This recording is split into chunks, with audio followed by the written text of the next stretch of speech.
গত আগস্টের শেষ দিকে যখন প্রধান উপদেষ্টা অধ্যাপক মুহাম্মদ ইউনূস জাতিসংঘের মানবাধিকার দপ্তরকে জুলাই ও আগস্টের নৃশংসতা নিরপেক্ষ তদন্ত পরিচালনার জন্য আমন্ত্রণ জানান, তখন অনেকেই সংশয় প্রকাশ করেছিলেন।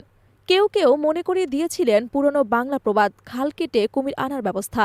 অনেকেই আশঙ্কা করেছিলেন জাতিসংঘ অপ্রয়োজনীয়ভাবে বাংলাদেশের অভ্যন্তরীণ বিষয়ে হস্তক্ষেপ করবে এবং হয়তো এমন একটি আপোষকামী প্রতিবেদন দেবে, যেমনটি আফ্রিকা ও মধ্যপ্রাচ্যে দেখা গেছে।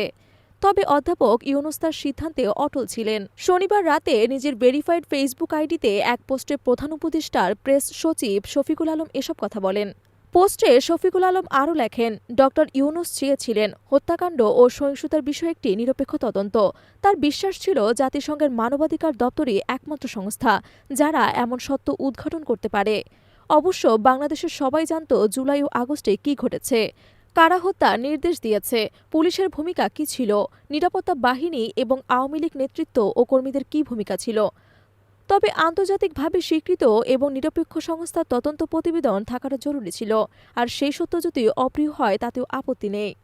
স্ট্যাটাসে তিনি আরও লেখেন, অবশেষে জাতিসংঘের তদন্ত প্রতিবেদন প্রকাশিত হয়েছে, যা শেখ হাসিনার নেতৃত্বের উপর চূড়ান্ত আঘাত এনেছে।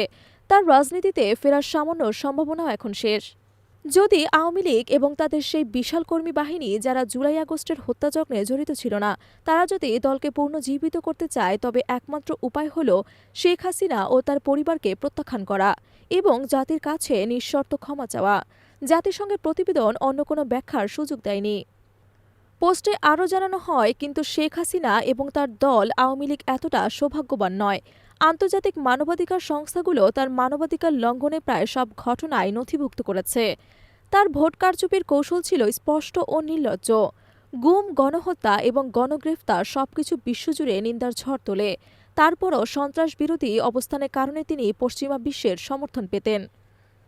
তার একনায়কতন্ত্রের বিরুদ্ধে যখন বিশ্বজুড়ে প্রতিবাদ উঠেছে, পশ্চিমা দেশগুলো তাকে অনিচ্ছা সত্ত্বেও সমর্থন দিয়েছে, কারণ তিনি ওয়ান অন টেরর এবং সন্ত্রাসবিরোধী যুদ্ধের সঠিক পক্ষে ছিলেন।